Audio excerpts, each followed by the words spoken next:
David Bowie has an announcement to make. Let's now go over live by satellite to beautiful downtown Burbank in Los Angeles. It's nice to see you, David. You look well. What colour is your hair?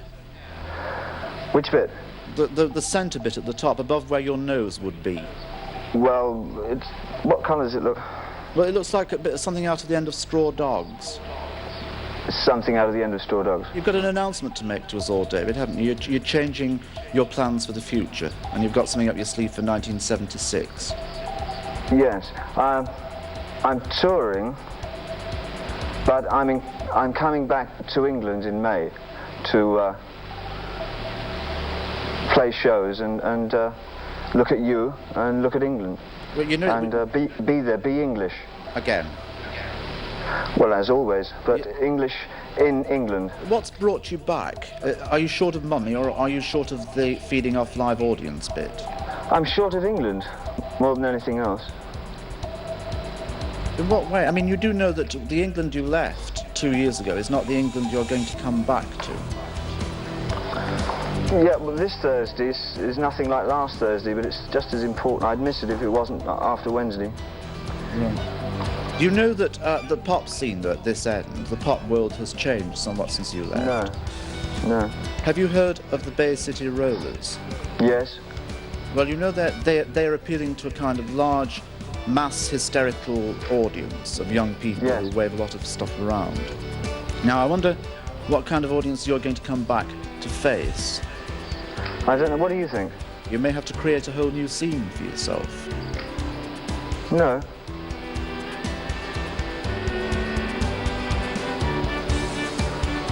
What? Can't qualify that, I'll just come back and play my songs. 1, 2, 3, yeah!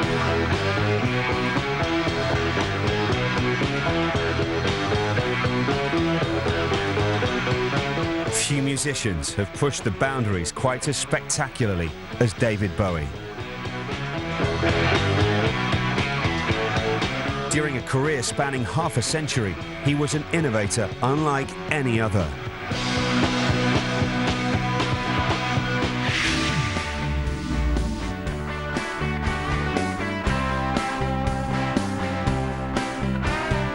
I've been doing this for a whole century now. And I'm really very comfortable doing it. It feels, it's very fulfilling.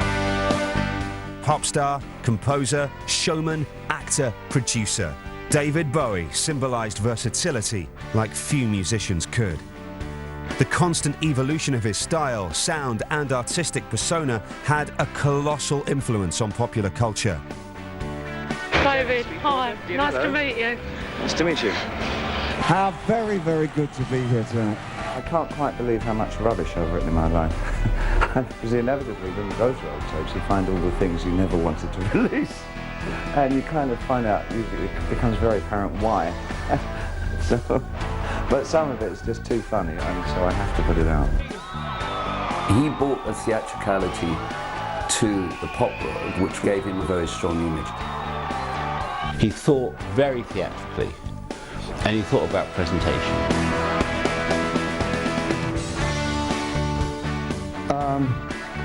It just won't stop. My personal need to entertain has changed a lot. I think when I was young, I was about creating theatricality and creating a more artificial kind of parallel reality on stage. And as I've gotten older, especially over the last 5 or 6 years, I've really fallen into the comfort of actually just interpreting the songs.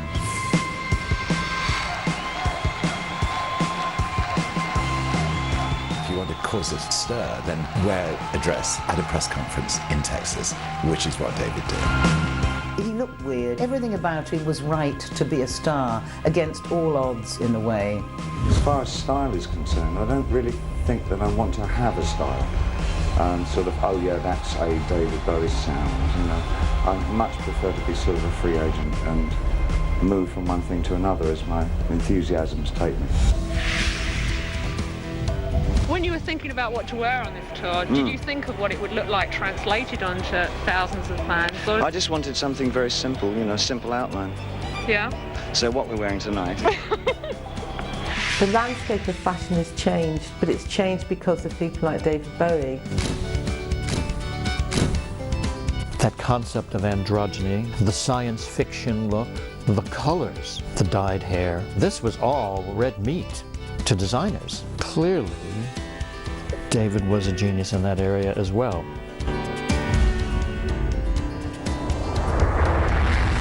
Now, when you come back to England, you're not presumably coming back with the glamoury, glittery Ziggy Stardust thing, are you?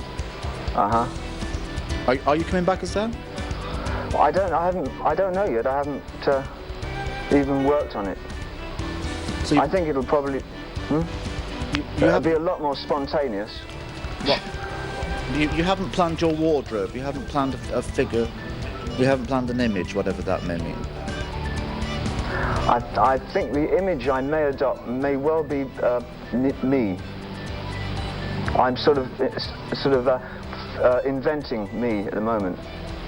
You mean reinventing you, yourself? Yes, self-invented. From the waist upwards? Yes, jolly uncomfortable. What you're going to wear? I mean, are you going to wear a little suit, a straight suit, or are you going to be I know what songs I'm going to sing, which is the most important thing. David Bowie didn't just entertain, he intrigued and provoked. After 50 years in the spotlight, the legendary musician somehow managed to retain a sense of mystery. I never really thought that I could do it, but in a way my band have egged me on to kind of be like this, you know. And so it's been less and less theatre, more and more band and sing. Along with the Beatles and Elvis Presley, Bowie obliterated musical boundaries and defined what pop music should be. Testing. We're back to rock and roll. 1, 2, 3, 4, 1, 2. We're talking about one of the most influential 20th century icons of all. Don't forget to tip your waitresses. He left a permanent mark on more than one generation. Seeing the television, and I remember the mother made some tuna fish sandwiches, but the parents didn't speak. It was I'd never been into such a cold house. This is what shocked me.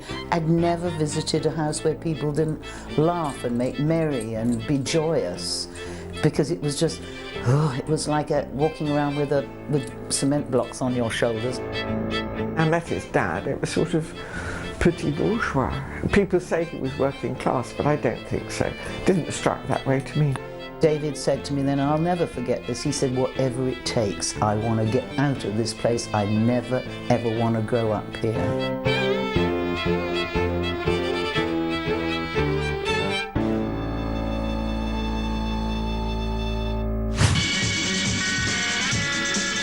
David was introduced to rock and roll at an early age through his elder brother Terry's record collection. The recurring theme of mental instability in Bowie's early work connects to Terry, who was institutionalized with schizophrenia and committed suicide in 1985.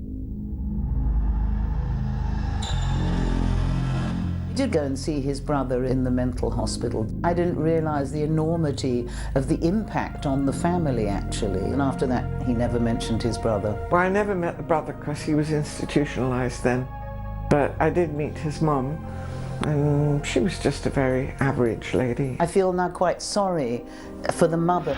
She was very stiff, very starchy. You had no chance of getting to know her properly. She was very reserved. Quite often later on, several years later, the mother would be ringing up while David was starting to get more and more famous, and he would often didn't want to speak to her. So Angie, of course, being the perfect hostess, would be the buffer to say, oh, he's busy or can't make it. So I don't know that he was that close with his parents. By the time he was 6, the Jones family had moved to the suburban streets of Bromley in Kent.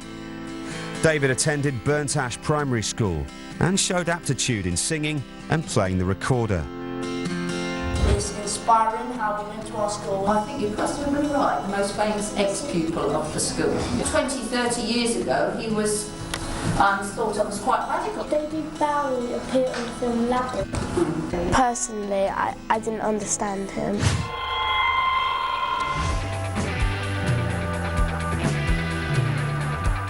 David Jones was recognised at school as much for his vividly artistic dance as he was for his vocals and flair for instruments. I don't recall anyone having lessons. You just listened to your records, if you could get any from America, and played along with them or sang along with them.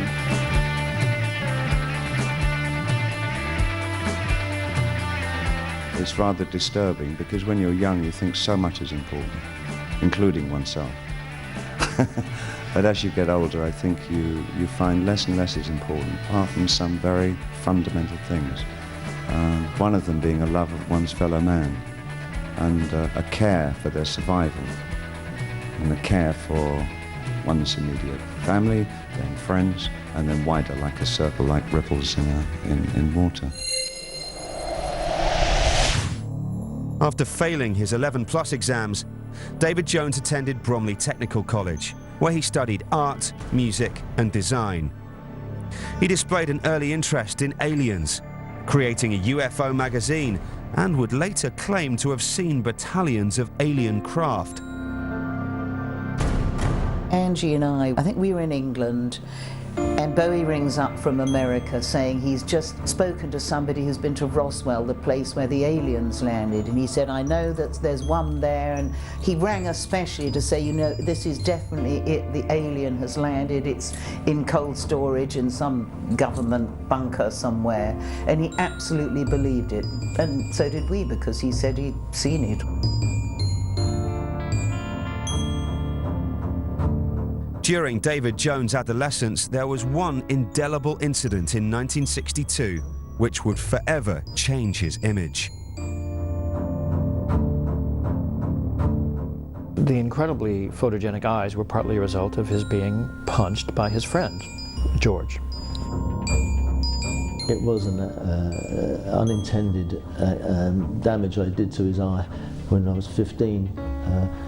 It was over a girl and it was a silly thing, and he said afterwards, I'm sorry, I shouldn't have done it, but it was just one of those stupid things you do when you're a kid, and I didn't go around hitting people in the eye as a hobby. It wasn't something I did, you know, it was just once and that was it. I never ever, you know, wanted to.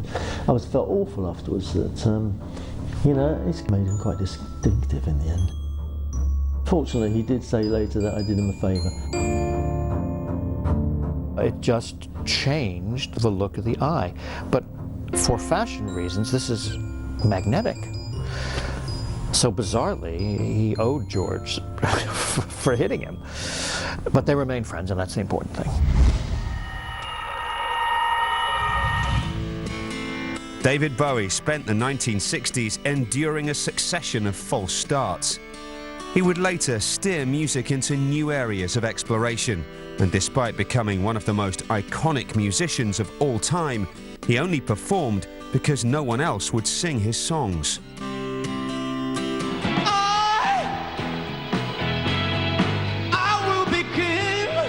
I hate my singing voice. I hate singing, really. It's not an enjoyment. I mean, you know, someone's got to do it. I like interpreting songs. I guess that's what it is about the whole process. I like writing firstly and foremostly. I would give my right arm, maybe not my right arm, I would give somebody's right arm if I could find somebody to sing all my songs for me. I really would. I don't think singers hate their singing voice, it's only false modesty. I don't think he had any ego at all, until he got into the cocaine trip, which really did him in. He didn't have a great voice. One of the things that attracted me to him, he sang like Anthony Newley. Well, I always thought that he sounded very like Anthony Newley, and I never knew that he acknowledged that. Don't you realize we're living to die? I'm happy to say in the good old bad old days. Today, Anthony Newley is a bit of a forgotten name, but he was massive when Bowie was growing up. Continually on television, he was a Renaissance man. People say they long for the old days to take them way back when. There's a hugely strong connection. I mean, Anthony Newley was a massive inspiration and influence over David in his early days. You're either up or you're down. This was somebody that he did rate highly. Newley, in fact, was a great actor. He looked up to him because We both came from the same era when the one cool television show called something like Wild Life of Gurney Slade. Tony Newley was the star, and anyone who was anybody and cool and hip watched this program. I guess we gotta confess. If you check back to some of Anthony Newley's hits and then compare that with The Laughing Gnome, and you'll see an absolute direct line between the two.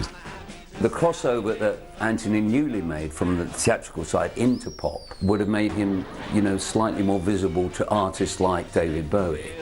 Anthony Newley was involved in musicals and the whole sort of dramatic thing that he also represented. That was part of the Newley package, if you like, as far as David was concerned. I remember Tony Newley was doing something in the Marquee Club. It was something called Ready Steady Goes Live, and he was there, and Bowie made quite sure that he was there too to listen to him. David Jones left school with 1 O-level in art. The late 60s saw him working his apprenticeship as a musician and displaying early signs that he was pursuing an identity. First, with blues-influenced bands such as the Conrads, which he formed aged 15. When we first met, we were about 9 years old. We became best friends. We stayed very close and formed various little bands together, and I decided the music scene wasn't for me. I went back, finished my art college, but I knew David was destined for bigger things because he was just an extraordinary chap. I'd never met anyone like him. After performing in a series of unremarkable bluesy folk acts, the aspiring artist went through several reinventions en route to space oddity. It's obvious that he liked blues from the records he made with his early group, but nothing to suggest that he had anything really original to offer. He saw himself as a folk singer, and he was patrolling the folk clubs in London looking for gigs, but I think he didn't fit into any category. We did a gig very early on. It was a very small gig somewhere before he dressed up, as it were. And it could have been that it was an early gig. It could have been for whatever reason. I just felt he was a bit lost and a bit tentative. So didn't know what to do with his arm. He was much better performing in a role. I always felt that he looked much more comfortable when he had, I don't know, some outfitty thing.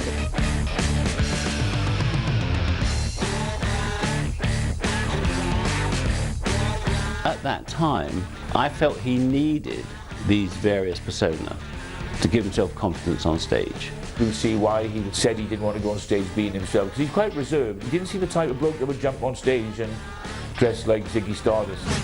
I really enjoyed just performing songs and not having the commitment of having to be a character, which has made it less of a strain than it normally is. There's not so much artifice attached to what I'm doing these days.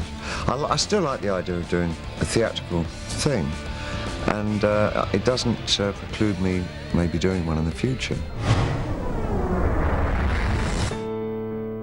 It must have been 1963 or 4. He came out on stage at the Marquee Club. It was David Jones and the King Bees, and he came out with his bright yellow lemon-coloured hair, which was really unusual in those days, dressed in a slightly Sherwood Forest Robin Hood look, as in knee-length suede boots with tassels. This was reacting against a very monochrome background. The rock bands arriving were pretty, you know, still jeans and sometimes with your back to the audience on long guitar solos and all of that. I don't think anybody had really given quite as much thought to the idea of presenting their music as David was now expressing. He was a showman. He was a, you know, he knew how to impress people. I was amazed at how good he was, because I didn't realise how good a singer he was and what presence he had on stage.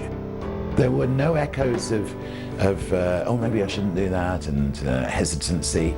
He just went for it. After the whole show was over, he just comes up and says to me, "Can I come home with you tonight?" And I said, "Yeah." We walked back to South Kent, 25 minutes walk, and he stayed the night on my top floor. In the morning, coming down at sort of breakfast time, because I had to go off to school, I introduced him to my parents who were coming out of their bedroom, and my father told me afterwards they actually thought it was a girl, that I just had a girlfriend to stay, but no, when I said this is David Jones, they were quite surprised. He used to, I think, attract far more attention than me, because he used to sometimes come and pick me up from school. The girls in my class reminded me the other day that they were all kind of noses pressed to the window looking at him. Yeah, he was eye-catching.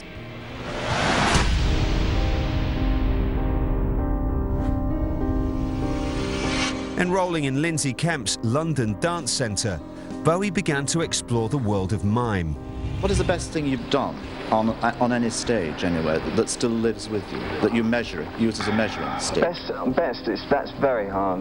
One of the most exciting things I did was work with old Lindsay Kemp, back in where would it be?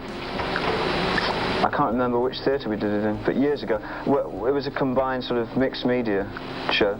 That was very good. And it didn't have to be a big, glossy, exciting thing. I mean, it was a small, but something important to you. Well, yes, of course. Right. David was very into sort of his whole Lindsay Kemp thing at that moment, Marceau, whiteface, the miming. Got him to show me a bit. He was very into all that mime stuff. Definitely he learnt a lot from Lindsay, but that was sort of a side thing. He taught David stagecraft. David learnt mime from him, and he was very, very grateful to Lindsay for what he learnt. Lindsay always said that he often did his shows on acid, which I thought was pretty good, because it's quite hard to do shows on acid. Lindsay was absolutely besotted with David. He was totally in love with him. David had been exploring that whole sort of visual presentation thing, and the whole thing about the face and the eyes and the body movements, and that's what drew me into Feathers. Bowie toured with Lindsay Kemp for a year before leaving to form the band Feathers with Hermione Farthingale, the girl who inspired life on Mars. The first time I saw David was at an underground psychedelic club in Covent Garden called Middle Earth, and he was there with his group Feathers and his girlfriend Hermione. It was a sort of mixed media group, as they were called at the time. He wasn't doing much of the lead singing in Feathers. He was much more the mime artist and the person who was expressing the music. I thought he was magnetic, I really did.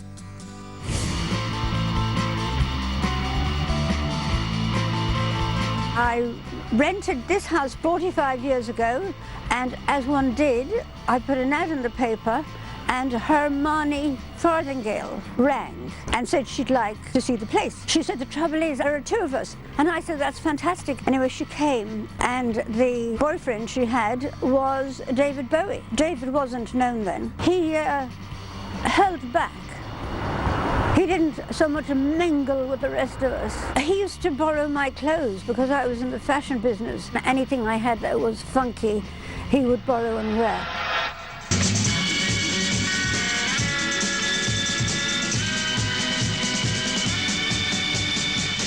I would go with him to Carnaby Street, you know, in 64, 65. He was very trendy dresser. He always was in a uniform or in a look. He didn't slop out in a pair of ripped jeans and t-shirts. Some years later, Hermione left David because she was doing small-time movies, and she fell in love with one of the actors in the movie, and she left David, and David was broken-hearted. Well, he was in love with her, but he didn't treat her very well. David had a serious control over his heart for many, many years. His heart lay with performing, songwriting and music, and if he thought his heart was broken, it was only for a minute in time. He was a rascal, and of course the neighbours objected to us being so wild. So I didn't want to leave the house, but David had to go.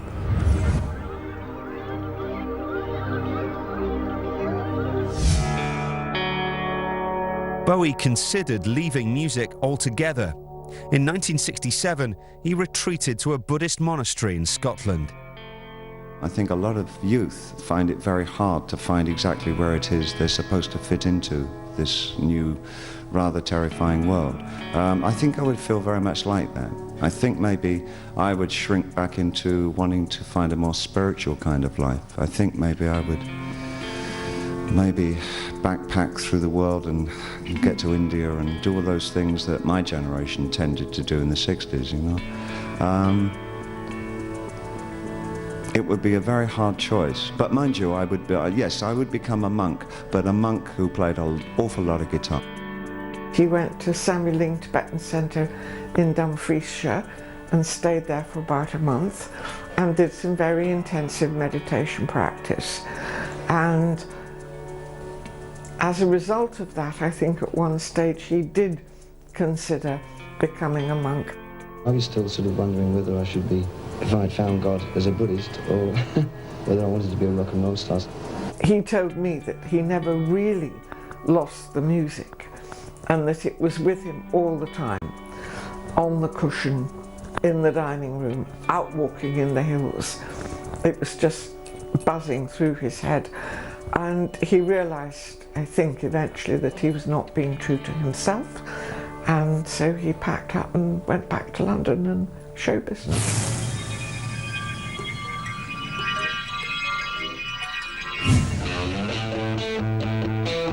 David Bowie began 1969 as far from his pop ambitions as he'd been throughout the 60s.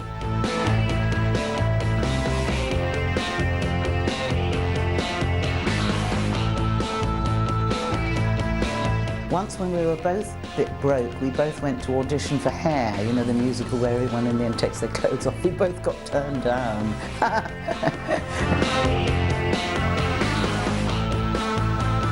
He had a job in a copying office in London, a place called Ligastat, but he only did it about once a fortnight. He hated it. And he had the odd gig here and there, but no, he was broke. I supported him for quite some time. Everything that he had, he put to good use. And okay, you know, if it meant being a bit slutty occasionally or whatever, you did what you had to do in order to get to the next level in the business. He was entirely, totally and completely focused. I think when you are driven, when you really got something to say, then inevitably you're going to make sure that you achieve that, and that definitely applied to David. He was absolutely dedicated to his career.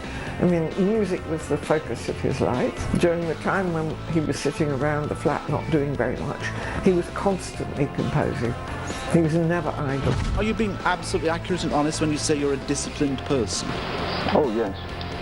You impose a discipline on your own music writing, on your own work, do you? I mean, you don't just get up when you know what I'm saying to you. A lot of people in your position have a kind of reputation. A discipline doesn't mean that you make sure that you have breakfast at 8 o'clock in the morning and you are out of the house by 8:30. Discipline is that if you conceive something, then you decide whether or not it's worth following through, and if it's worth following through, then you follow it through to its logical conclusion. Good. And do it with to the best of your ability. That's the discipline. Yes. I thought that answer. Whether there are areas in it that are not to one's liking, you have to go right the way through it and do it, and that's what I do.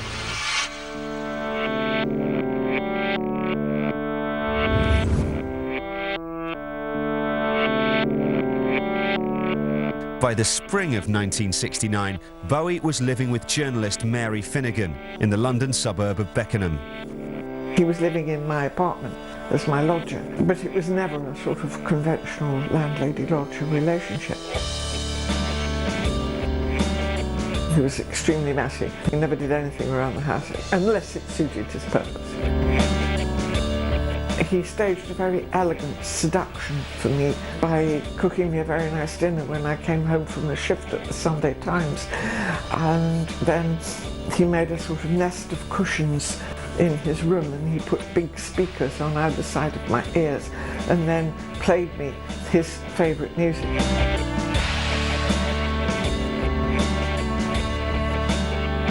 I was pretty broke, and so was he, absolutely penniless, and our lifestyle was unsustainable. So he had the idea to start a folk club, and we found a location in a pub in Beckenham, and they gave us the back room, and in the first week there were about 25 people, second week there were 90, and after that it was absolutely jam-packed. Never less than 120 crammed in. The Beckenham Arts Laboratory, David based the whole idea of it on the existing arts laboratory in Drury Lane. We took the psychedelic environment, ambience, out of central London and set it up in the suburbs. And I think it was probably one of the first in a suburban environment. London was so vibrant in those days. Everything just was exploding into this burst of colour. It is often said that us fortunate people who were young in the 60s had the best sex, the best drugs, and the best music. You know, you got new magazines, new newspapers, new venues, new places to go, a new order. You know, this counterculture, as it was called, was a reality, and David loved it. It was an arts laboratory.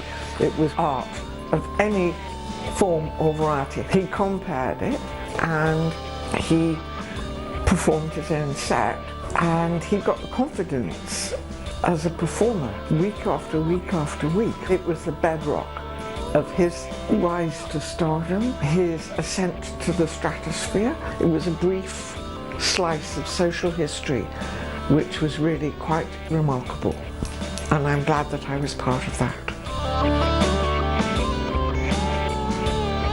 I thoroughly enjoy looking at myself and looking at the environment that I'm in at any time with the eyes of someone who's not involved in any particular line of the arts. So it comes out as a sort of eclectic manifestation, you know.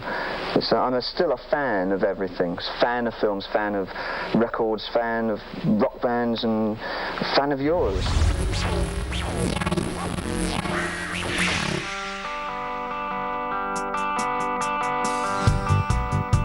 As one of the most consistently great British songwriters of all time, David Bowie's skills as a lyrical storyteller remain unparalleled.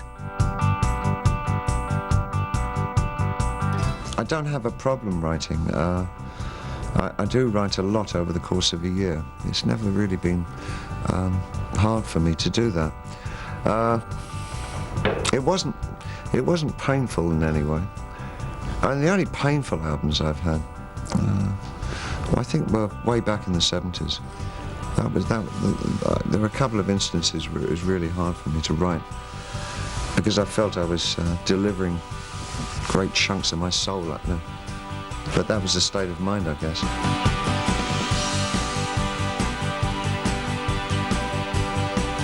The other thing in the sort of mix of everything that sometimes gets neglected is David's brilliance as a songwriter. David didn't write love songs at a time when everybody was writing love songs. That's what you did. And he didn't write love songs. And it was brilliant.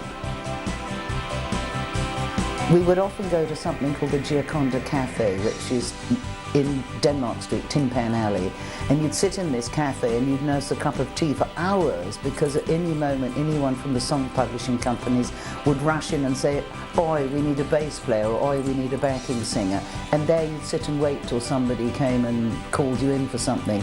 So we spent a lot of time there. We were looking for a comedy song for me to record, so I went along and met David, and I think it was just him and I. And I would have been about 22 and he'd have been about 20, I think. So he was a very young man and hadn't at this point changed his name to Bowie. And I was very struck by him. He was very serious, because I'm not overly serious, but he was quite, I felt, intense for a young man. I was beginning to wonder whether this man, who seemed quite serious, would have the element of comedy that was required for the thing that I was looking for. David had written this song called "Over the Wall We Go." Over the wall we go, oh, coppers and others. Over the wall we go, leave 'em alone. He played it to him and I thought it was very funny. I said, yeah, I think that's a good song, let's have a go at that. So we went into the studio, recorded it. He introduced the character, which was a slightly more camp chap. Double 3, 4, 2, 1. David does a little bit in the middle, where he does the roll call. Double 3, 4, 2, 3. I'm here. Double 3, 4, 2, 4. Hello. Double 3, 4, 2, 5. Hi. Double 3, 4, 2, 6. Double 3, 4, 2, 6. Where is he? And it was very big, it was very brash, very brassy, well arranged, and immediately got banned by the BBC. It was felt it was too. So I feel quite proud to have been associated with a song that was banned by the BBC. I suppose that's the difference between, I don't want to compare myself to him, but you know, I went off and had a fag and a laugh, and he stayed with it. 50 songs isn't enough, I've realised. You know, I heard Green with Envy, Dylan's got like 140 songs he chooses from, you know, and I can see that you've got to build up to that, because even when you've got 50, there are some that you're going to get fed up with faster than others. So that 50 becomes kind of a 30 with an unwritten 20 that you don't actually want to ever play again. So you're back to 30 again. So I think you have to go for at least 100 to then end up with like 50 that you like doing. The root of Bowie's genius lay in his ability to write classic pop songs, and lots of them. I take my work very seriously, but I try not to let it topple over into my psychological life too much and tear me apart like maybe it used to. So is it very much work? I mean, are you able to kind of, or do you carry the whole thing with you throughout that period? Is it a necessary part, or are you to get it and have your personal life? No, it's always with me, but not quite the same way that it used to be.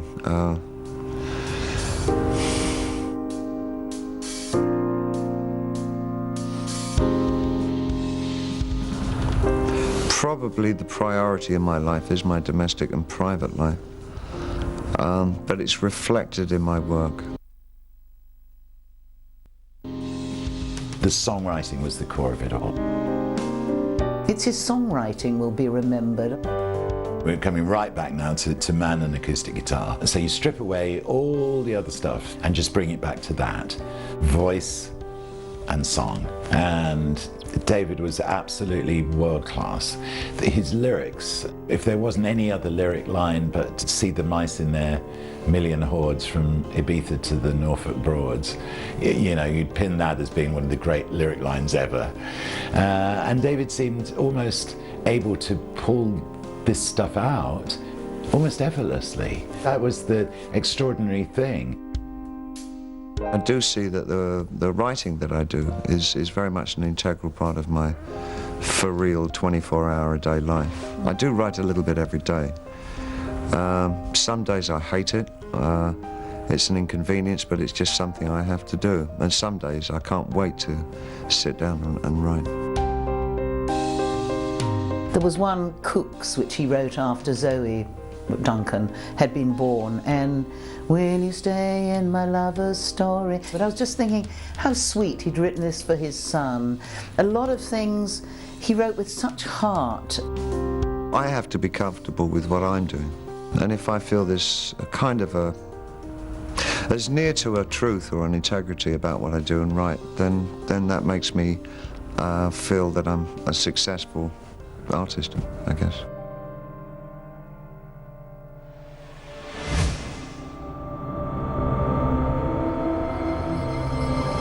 Some of Bowie's lyrics owed their composition to the cut-up technique, popularised by the poet William Burroughs. You take a song, and there it is in its right order. You cut it to pieces and then put it back together again randomly, and you are going to get the same words, they're just in a different order. But the ultimate meaning of the song remains the same. He wasn't a sort of artist chiseling away at the coalface of creativity. It just seemed to flow out of him. In 1967, Bowie met his first wife, Angela Barnett. She turned up one day after I'd been away, and I discovered that she'd more or less moved in with David. And I'm not quite sure why I allowed this to happen, but I was ousted and she replaced me as his lover. He was the first one to say to me, look, I've met somebody, I think she's really special, I think you get on well with her. I'm not going to bitch about Angie. She was turbulent. This can go on record, yeah. She was turbulent. She was a drama queen. She threw wobblies quite a bit. Some of them were just straightforward hissy fits. Others were designed to focus attention on her, and others to attract somebody that she wanted to impress. Angie and I instantly hit it off. I mean, we were instantly good friends. And so I never had issues with, I was happy that he'd found somebody to be with him. I allowed them to stay in the apartment. She was there pretty well all the time. Why did I do it? I wouldn't tolerate it for 30 seconds now. They would have been out on their ear. Go down there most weekends and hang out with him and Angie. I was having so much fun. I was enjoying it. The activity that went on around the arts lab and the continuous party. I mean, our house became the court of King David. Angie was amazing in those days. You could literally give Angie a carrot and a potato and an onion and she would make enough food to feed everyone because she was that organised. She was very generous. She bought a lot of food and took us out to lots of nice outings. She was the perfect foil for him. She was loud, but highly cultured. You know, she could speak French, she'd travelled, her parents were very nice, and she was there always for him. We spoke French together, which irritated David no end. We'd both been at school in Switzerland, so we did have quite a common background. He would be in his room often just lolling about with his acoustic guitar or bits of paper having ideas for songs, or sometimes he'd play a song to her. She always was positive. She would always say, this is great. In September 1969, they found their own apartment and they moved out. But we stayed friends. My love for him had changed a little bit pretty quickly because I was deeply pissed off about what had happened. But I was sad for a while, and then annoyed, and then resigned. I read Mary Finnegan's book where she said, you know, she was devastated because he was being unfaithful. I didn't expect faithfulness from Bowie. I mean, he was a musician, for goodness sake. The two don't go together. I didn't know what he got up to when he wasn't there. No, I found that out many years later. Women that thought their hearts were broken were fools, basically, because you don't tame a man like Bowie, especially not in those early years. Yeah, I was pretty upset, but it didn't last very long. I got over it.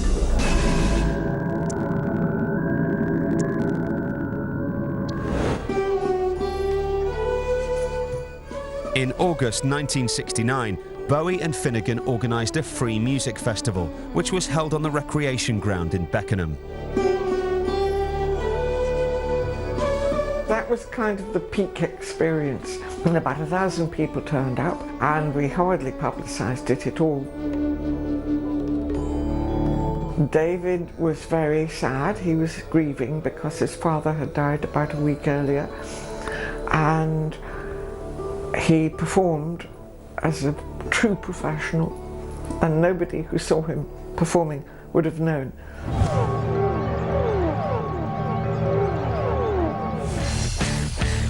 Right from the start, I was aware that David had a vision in terms of what he wanted to do and how he saw himself and the kind of music that he wanted to make.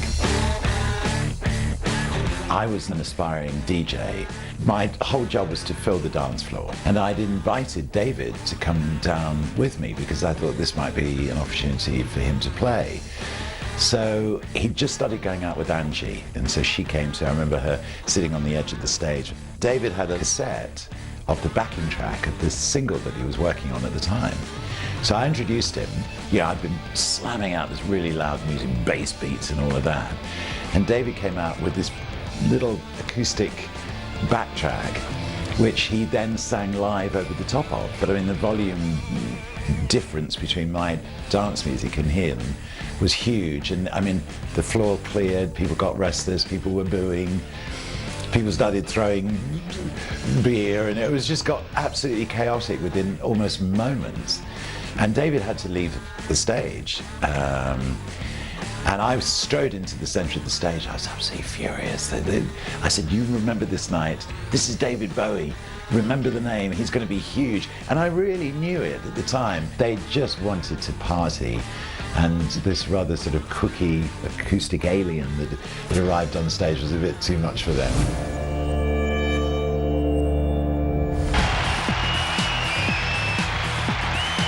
Throughout his career, David Bowie's style and image were inextricably linked with his music. Bowie set trends, he created his own styles, his creative vision was about reinventing himself. That was something that no one had done before.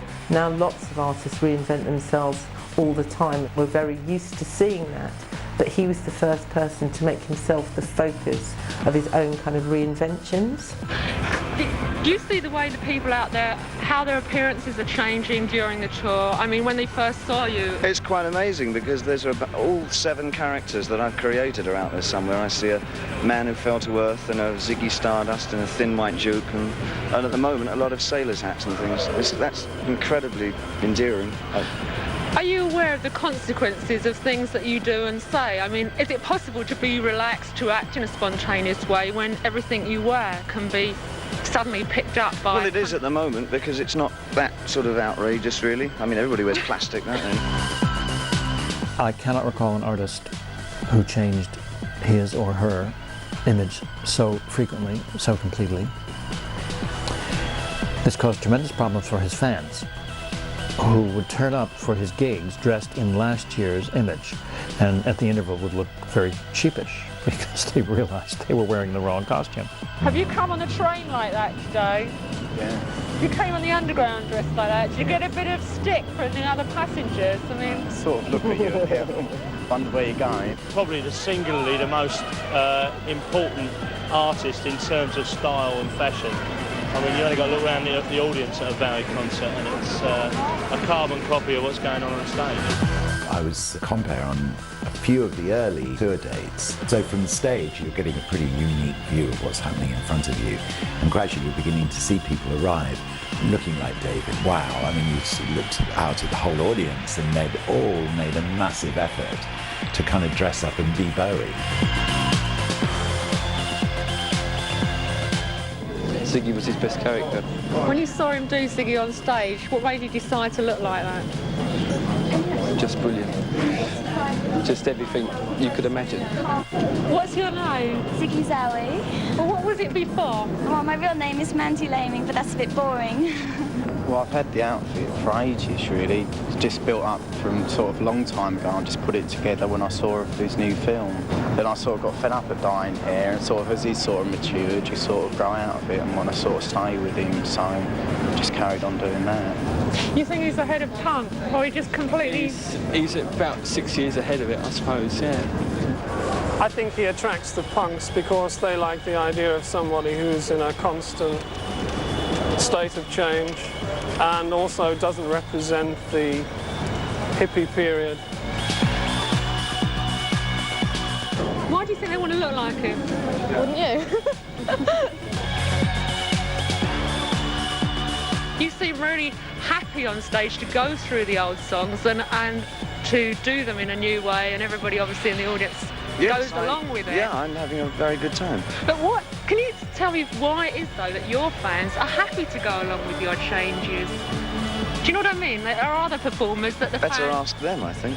Yeah, they all seem happy to spend 300 quid and come and see you on tour. Yes. Is that how much my tickets are now? No, that's how many concerts they've been to. I know, it's kind of amazing. Yeah. Incredible.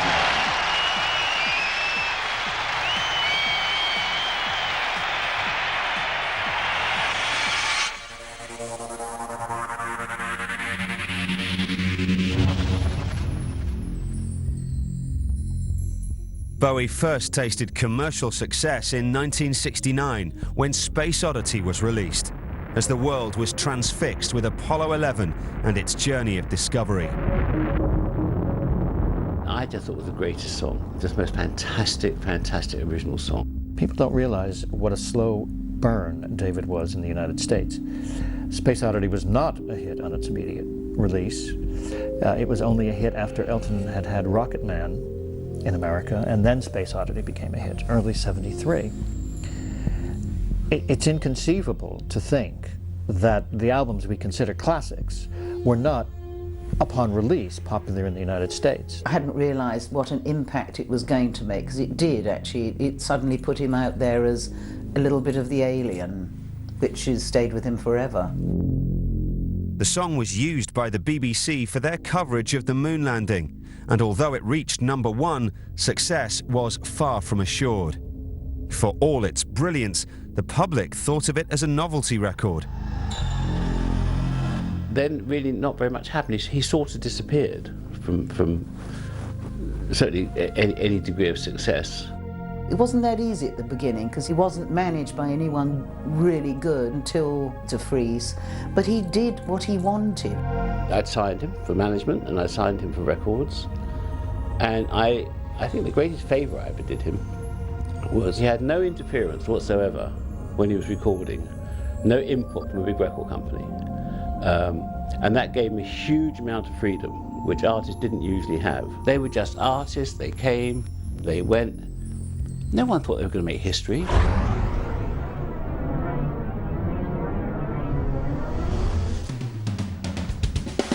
Not everyone appreciated David Bowie's songwriting skills. The first time I met Andrew Lloyd Webber, Starman was on the radio, and he said to me, "What do you think of this? He can't sing." I used to love rock. I love the Everly Brothers, but I'm losing touch. I don't like this. And of course, that was the change in his writing, away from Jesus Christ Superstar, which had been a so-called rock opera. I was the first Mary Magdalene in Jesus Christ Superstar. That was a very daring thing, Jesus Christ Superstar, in those days. You know, just to call Jesus Christ a superstar offended a lot of people. And we had a lot of people out front protesting. David and Angie came to see Jesus Christ Superstar, and they left in the interval. They hated it. I was mortified. I knew they wouldn't like it. It's not his kind of music. Now this is a mutual antipathy, because David left at the interval because he didn't like that style of music. Of course, the world was big enough for both of them. They should have stayed for the crucifixion. It was brilliant. Paul Nicholas, who was fabulous, I had to watch him being crucified 8 times a week for a year. I was particularly good in that bit. I didn't have to do a lot, mind you.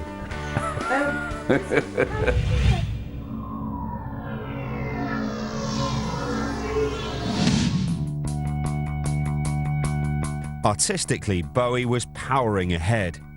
In 1970, he formed a short-lived band called Hype through the recruitment of Hull guitarist Mick Ronson. It's impossible to overstate, I think, how important Mick Ronson was to everything that happened. Mick Ronson was a great guitarist, a genius guitarist. If anything, Mick Ronson's contribution to David's sound has been underplayed and under-recognised. I think he was crucial, absolutely crucial, to the sound and image. I don't think he was that comfortable with all the kind of getting down on his knees in front of David and all of that, because he's a straight guy from Hull. A version of Hype would evolve into The Spiders from Mars and create some of Bowie's most groundbreaking work, starting with The Man Who Sold the World, followed by Hunky Dory, which introduced the sexual ambiguity that would become an important part of Bowie's imagery. We'd had Space Oddity, and then there was a lull for a moment, but then came Hunky Dory. There's David in a dress on the album cover, unheard of, tame by today's standards, where everyone's nearly naked on a pop video. So David is saying to gay people in the early 70s, don't be afraid, you know, be you. look what we can do, look at me. He was, you know, androgynous, gay, he was outrageous, he wanted to, whether, I don't know which way he was, didn't really care. He was already giving all the signals that he was going to blur the lines. Mark Bolan, before him, started it. Mark was kind of androgynous in a way, you know, he had his corkscrew hair, he wore ballet shoes and makeup, and guys hadn't sort of done that before. But absolutely parallel with that, you know, David was developing the Ziggy persona. He questioned notions of gender and of what masculinity is, being a sort of performing artist as opposed to a rock star. But those things have become adopted by a lot of other people since. The bisexual thing, it was very well timed, you know, suddenly to be gay was kind of cool in those days. Up until then, nobody who was overtly gay. Johnny Ray, who was a huge star, he was gay, but no one knew about it because the fear was no one would buy his records. And I said, you know, and this was the perceived wisdom at the time. You know, I was wrong, but I said, that girls buy records and girls have their pop stars. And he said, you know, times are changing. Don't worry about it. And he was so bright, he glammed up and he wore the tinsel, but he didn't say he was gay. He was always, in my opinion, far more hetero. He was a real man, strangely enough, although he had, when naked, he had what I call childbearing. His hips were bigger than his very thin shoulders. He had a rather odd shape, actually, when Starco's. He made it okay. You know, you can be successful. You don't have to hide what you are or who you are. And I think that influenced not only other artists, but the public.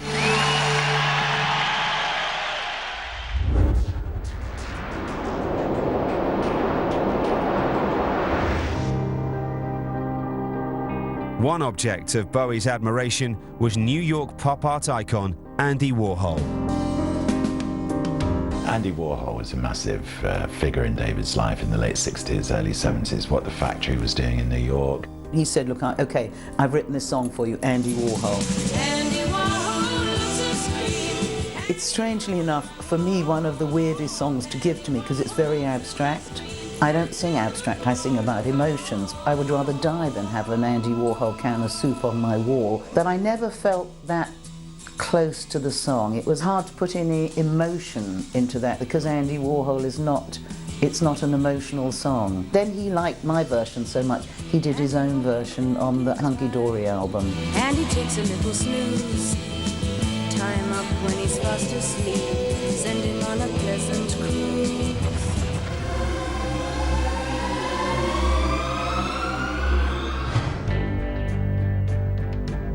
Hunky Dory was received with moderate success, but all that changed with the rise and fall of Ziggy Stardust and the Spiders from Mars.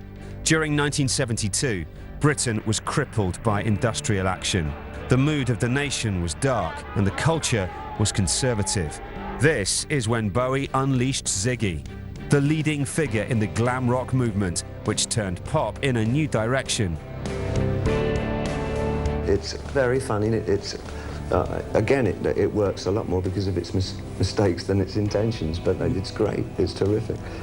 The one thing that comes over to me more than anything else is how influenced I was by Japan back then. It just screams from the screen. It's the whole thing. It looks such like a stretching over to the east for inspiration. I never realized how much that was apparent at the time. The rise and fall of Ziggy Stardust and the Spiders from Mars, it's so amusing. It's now, of course, a classic, but it didn't even make the top 40 on its original release because American radio considered him too weird. Bowie was already planning fresh career moves. In 1973, he stunned his audience by announcing the retirement of Ziggy. I've had a really incredibly loyal audience for so many years now. Virtually since when I started, you know, they sort of... It doesn't really matter what I do, they seem to follow my turns and all the strange, distracted things I do, but quite loyally, you know, which I'll always thank them for that.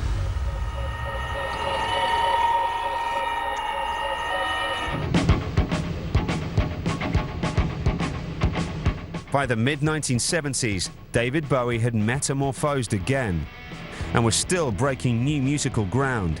Station to Station provided a dose of synthetic funk and introduced Bowie's most toxic alter ego, the Thin White Duke. Do you have any idea at this stage, apart from just getting out on the stage, how You Shall Astound is? Or does it actually come to you in the middle of the night before? I shall probably be a lot fatter than I've been. That'll be my... No, I haven't any thoughts about that at all. The impact of the show has to be the astounding thing, not the dressing of it, you know. Yeah. Dressing of a show is just a dressing.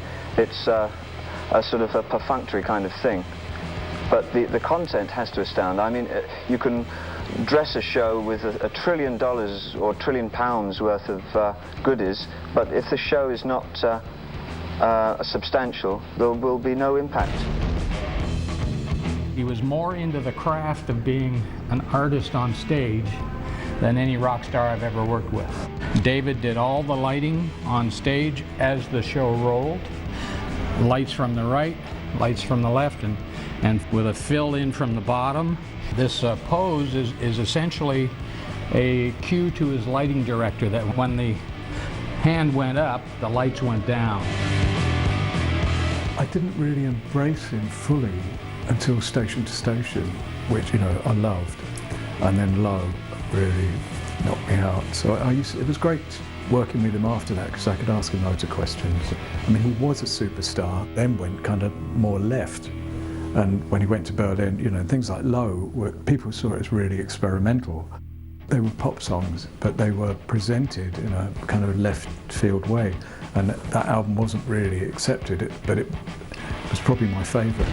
For someone who claims not to be all that good a musician, why are you coming back to perform on stage? Or are you a better musician, in fact, than you admit? I can't link those two parts. If I'm not that good a musician, why am I coming back? Yes. Yes. Well, coming back has got nothing to do with being a musician. But do you think you're a better musician after 2 years away from... I don't play anything on stage. I'm a good performer, and I'm a good singer. That has nothing to do with being a musician, does it? The cocaine-fueled paranoia that seeped through Station to Station reflected Bowie's increasingly troubled state of mind, exacerbated by legal and financial battles with former managers. He'd been through quite a lot of managers, or damagers, we used to call them, and he always said, one day I know I'll find the right manager. The right man was Tony DeFries, who had this company called Main Man. No one managed really Bowie's career, he managed his own career. Where DeFries was smart, he would just stand in between Bowie and anybody who wanted to talk to him and say no, and perpetuate the diva. Tony DeFries represented Bowie through his rise to stardom, reputedly making more money from deals than Bowie himself.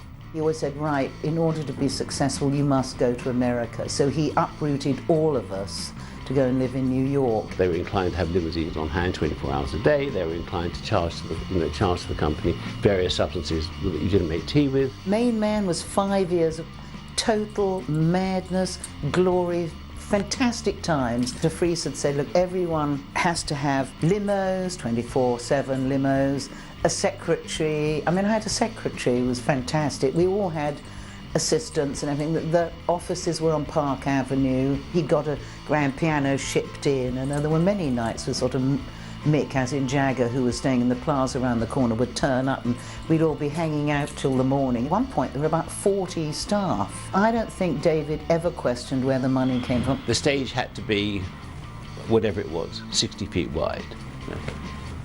Bowie would have it measured and say, it's 3 feet short, I can't go on. And Tony wouldn't say, don't be stupid. Tony would say, oh, 3 feet short, we're not going on. And that's how it progressed, really. So David was just having a whale of a time, which didn't just mean partying. Actually, it meant working and doing what he wanted to do, which was creating music. Nobody thought about who was paying the bills. And then of course they fell out. At one point he said, I can't handle the madness of David, and I remember he had to book a telephone call to break the whole contract up. And it was only, I think, because suddenly David was getting wise to the fact that he'd been working all these years, he'd had 5 number ones, and he didn't actually have any money. But the reason was, a lot of the money that was coming in was fueling the costs of running Main Man. At the time that they went off to America, I was in for 75,000, as I recall, £75,000 of my own money. So I said, look, you know, for the next 3 years, you know, you give me, say, £500,000, you know, ha ha ha, you know, £500,000, more money than there was in the world. And a year or so later, they sent me the balancing cheque. And it was fine, you know, I was very happy. Musicians were just so grateful to, you know, sign here, you're going to get every musician you want, you're going to fly here and there, you're going to do gigs, and you're going in a great tour bus, and suddenly everything, like the house of cards, came crashing down. He and DeFries had fallen out big time, and RCA Records were not getting any product from David. And we organised a summit in Los Angeles. RCA paid for it. A huge suite at the Century Plaza Hotel. Bowie had a suite with his people. DeFries had a suite. I was with RCA. And it was like Kissinger and the Vietnam Conference. I mean, it was just silly. I sort of called them in and I said, look, all you other guys did for me was earn me money. And you're really being stupid because you're both intractable. And if you both give a little bit, there's a chance you can resolve this. And if not, no records are going to go out. And Michael Littman came out and said to me, look, this is very embarrassing. David would like you to sign a piece of paper to say you're not getting anything out of this. And I said, you tell David go f himself. I think at that point, David decided to become a businessman. In later years, when I tried to contact him, I couldn't get to him. I couldn't get to him, didn't want to know.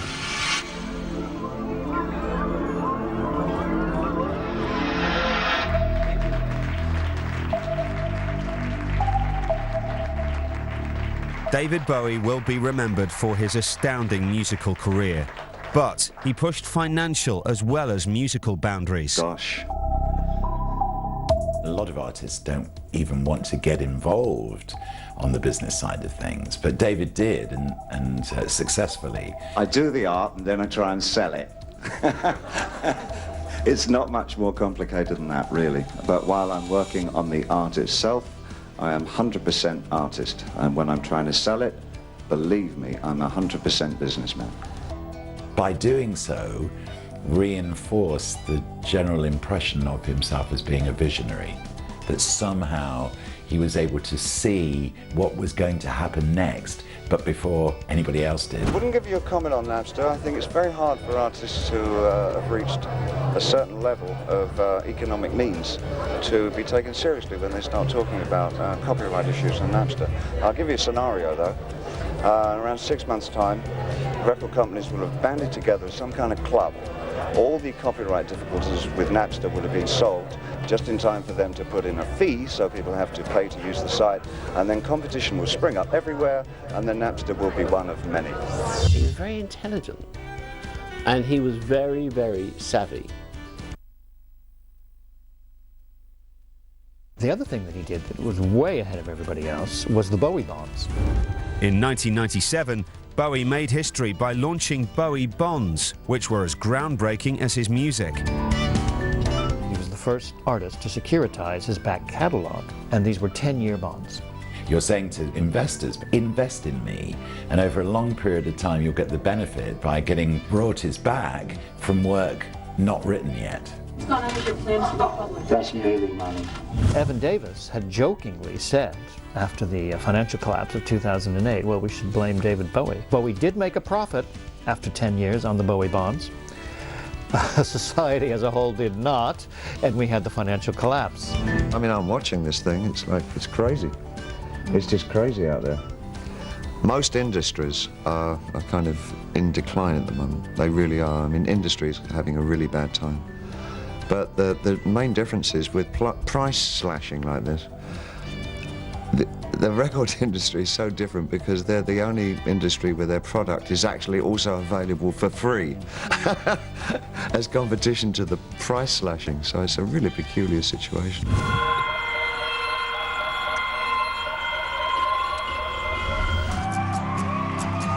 Throughout his career, Bowie remained creatively restless and constantly innovative.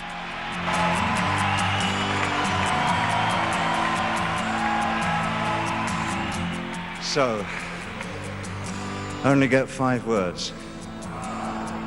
That was 5. 4 more there. That's 3. 2. During the mid-70s, he transformed again. In another unexpected career swerve, he released Young Americans. He released 15 albums in the 1970s. So blink and you missed it. The one that made Bowie a mainstream figure in the United States was Fame, which was an accident. He's in New York doing Madison Square Garden, or called John Lennon up, said, "What's happening, John? I'm down in the studio, why don't you come in?" John popped down to see him. The guitarist, the 3 of them were jamming on this riff that built, and suddenly you got a song called Fame, which catapulted David to the top of the American chart.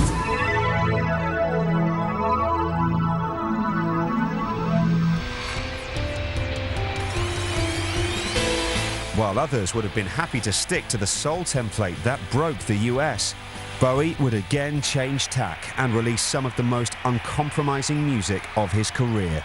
Endlessly manipulating his public identity, the weird aura around him was boosted in 1976 when he was cast as a stranded alien. Not yet finished, is it? It's finished in visual. It's not finished in sound. I've got to record the sound. We've written a lot of it. I tell you, all I can tell you is it's a love story more than anything else. The leading criteria of his professional career, I think, was first the music. David Hemmings said you put everything you had into it and you were totally professional as an actor. Cool. Do you think that's a compliment? Yes, it is. Very much so. I mean, do you see acting taking over more and more of your time? No, directing maybe. Let's get behind that thing. Yeah, sorry. Bowie continued to progress as an actor, receiving strong reviews for the 1980 stage role as John Merrick in the Broadway production of The Elephant Man. Theatre is something I enjoy very much, and I don't think I could just generalise and say theatre is dishonest. I think theatre tells a lot of truths. It's just a different way of doing things. I still like the idea of doing a theatrical thing, and it doesn't preclude me maybe doing one in the future. But right now, I'm very happy just being a singer. For the remainder of his career, Bowie confined himself to occasional supporting roles and cameos. We were asked to produce the music for Absolute Beginners, and this is a bloke who I thought was the best producer in the world, and I'm asked to produce him. You know, it was a strange, scary experience to begin with. We were supposed to meet him at the St James's Club, and Alan and myself were quite scared because we weren't used to meeting sort of rock royalty like that. It was all kind of quite surreal. Then he played us the demo, which was amazing, of Absolute Beginners. I mean, he could have put that out. So I kind of was concerned, and I think David was concerned, was like, how are we going to better the demo? But he had his own sense of criticism. He was fun to work with, well, you had so much respect, so you worked hard, you know, you concentrated all the time, and things got done pretty quickly. So he was a very nice guy. I mean, it was, you know, I had one of those relationships which is very music busy. You know, you felt like you were friends, but I think it was only a few people who really knew what he was completely like. And he could converse about anything, and he's a very attractive person, you know, and powerful, but without showing off his power, you know. I've got the cheek of the devil then.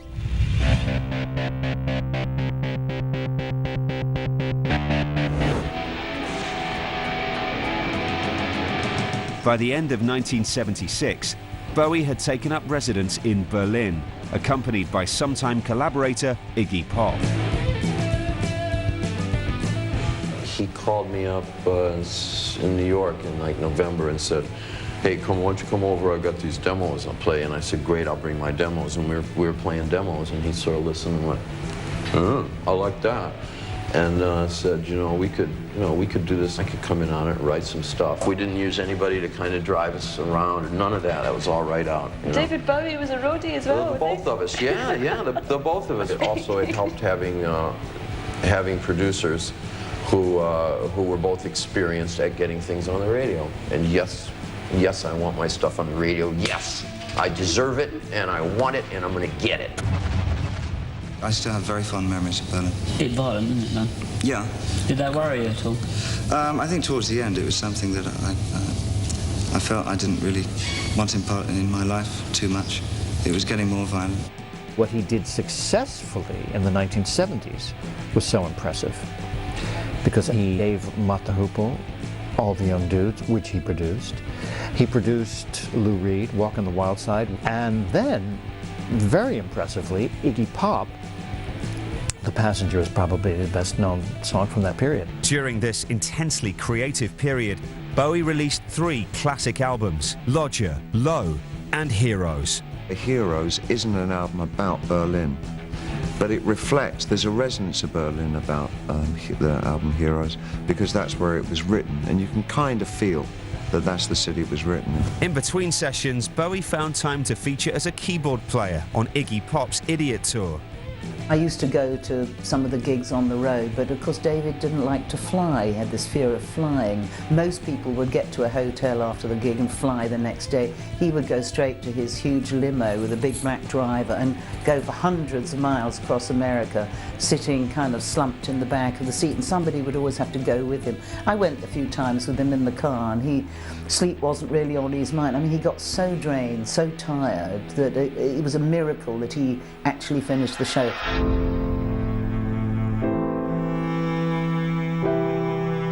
Meanwhile, Bowie's relationship with Angie had been disintegrating, and they would divorce in 1980. It was excruciatingly public, very undignified. It's the worst I've ever felt in my life. And it's totally and utterly thanks to the great, enthusiastic behavior of Corinne Schwab and David Bowie being a total and utter coward, a skank coward, because he couldn't even talk to me. I felt like I lived in the bottom of the slave ship with the rats and the excrement.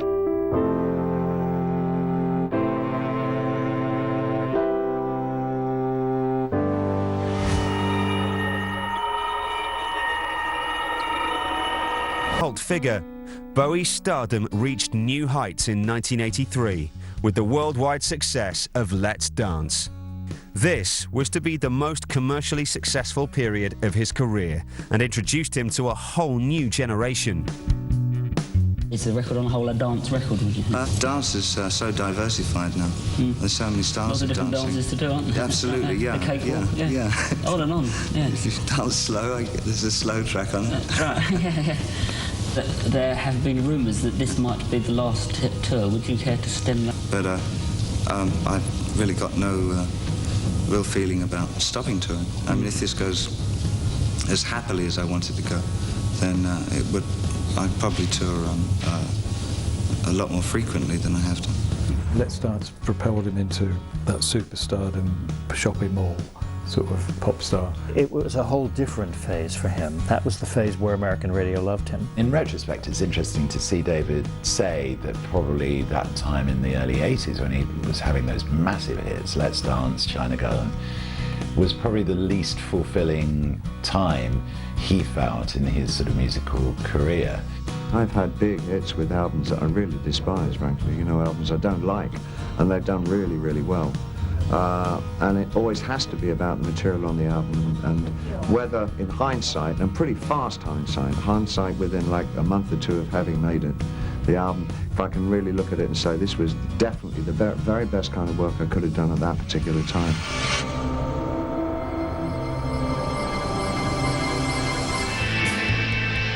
a new venture and what many fans perceived as a new low. Bowie's rock band Tin Machine garnered mixed reviews. I had to let him sing, you know, be the singer on the first record. So now David can play a little guitar and I can sing, you know. And a little saxophone. And some saxophone. About this big. You know what I mean? There were two reasons why the critics didn't like Tin Machine. One, because the record was not very good. Second, the concept of a major artist trying to be the equal of people who were not major artists. To me, the first Tin Machine album was really good. We were invited along to do the sound for them one night in Kilburn, and I thought it was really good. I didn't understand it, actually, what the backlash was all about, because amazing band, amazing rhythm section, and a couple of really good songs. With David Bowie, he had to be David Bowie. People did not want him to be part of something else.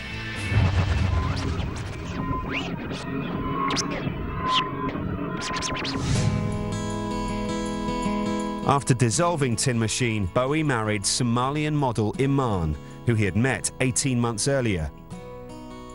I'm 47 years old. My style changes on a constant basis. No wonder I married David Bowie. We both believe in change. The couple settled in New York, and in August 2000, they had a daughter, Alexandria Jones. I've gotten so used to the luxury of living anonymously, and my family, and it is how we live in New York. Nobody, you know, ever bothers you over there. It really, unless you're a damn fool and want to go live in LA or something, and good luck to you, you deserve it, you know. I mean, but if you want, in New York, it's not a kind of a paparazzi haven, you know. So you can walk quite you can have a real life. Yeah, I'm sorry, but you know, it's like you're not just a product of the newspapers over there. You can just get on with things. And I like that. I've gotten used to it. What can I say? It's a laziness, I guess, you know. If I came back to Britain, I'd probably not opt to live in London, but I love London really a lot. It would be really difficult for me to go and live in Gloucestershire or somewhere, as much as I love Gloucestershire. I like to be in a big city. It's great to come in. I like to catch up with folks and, you know, see what's happening and see what my son's up to and all that.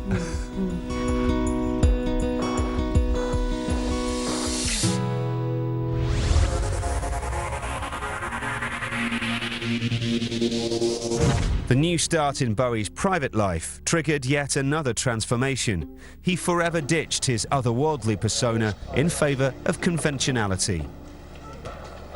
Hello. I like being where I am now, very much. I much prefer it. I feel a lot more free about what I can do and, dare I say, what I can get away with musically. What he was doing in the 90s wasn't registering with the mainstream audience. He was experimenting with, again, new and different musical forms. And they didn't quite register. The albums would always come in high the first week because the fans would buy them and then they'd go down. His main achievement in the 90s were that he was a pioneer in the internet with his fan service BowieNet. This was, again, being ahead of the curve. It just wasn't musical. Not many people notice, but actually, I was the first artist to take computers out on the road in the very early 80s. In fact, on the Serious Moonlight tour, 1983. So I've been, and we were going online then, and delivering all facts and figures back to home base.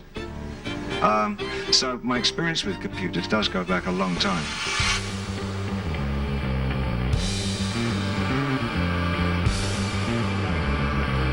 Bowie continued to tour and record until 2003, when he released Reality, his 23rd album, which many assumed to be his last. It's a big tour you're starting now, isn't it? Yeah, it's going to go on for months and months, but I think we're up for it. What do you feel right now? Pretty relaxed, you know. I enjoy the songs a lot, so I'm gonna have a good time. It's a struggle to understand how I'm no longer 20. I don't know anybody else this has ever happened to. Most people, they get to 20, and then they stay 20. It didn't happen for me, though. I just went on, and suddenly I'm 56. Isn't that weird? We can't wait to bring our show to you, whatever that show is. It'll be fun, all right? See you then. When he had his first heart attack, that was the reason he didn't perform anymore.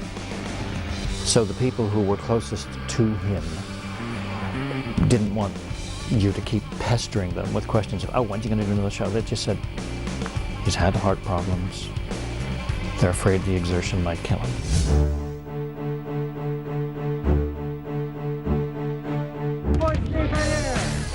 But there was more to come. After a decade without a studio album, Bowie re-emerged in 2013 with The Next Day, which propelled him back into popular consciousness. He got to #2 in Billboard, which was his highest career peak to that point, believe it or not. And that set up Black Star. Until the last, David Bowie was capable of springing surprises. Releasing Black Star 2 days before his death saw him innovating until the end. He did the ultimate that every musician wants, which is you die and you've got an album out 3 days before your death. How cool is that? I listened to the album the days leading up to his death, so trying to work out what it was all about, and it was a bit down. It disturbed me. I thought there was a message in it, but I didn't know what it was. Never imagined that it was a sort of goodbye. It was gloomy, you know, initially. Then it all made sense. I felt a bit conned. He'd sort of conned everyone. But I'd say it couldn't have been done better. He orchestrated it beautifully, with taste, the way he's always been. I mean, it was brilliantly done if you want to be depressed, not one for the children. Even in death, I think David was very aware of what his public would think about it. The timing was so extraordinary. New album, new show, both about his death, and he dies. That is the ultimate performance artistry. I mean, it's so brash and bold and brave and inconceivable, but he pulled it off.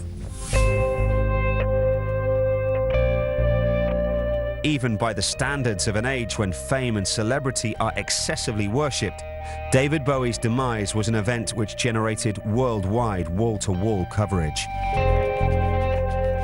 In the wake of his death from cancer at the age of 69, the media went into meltdown.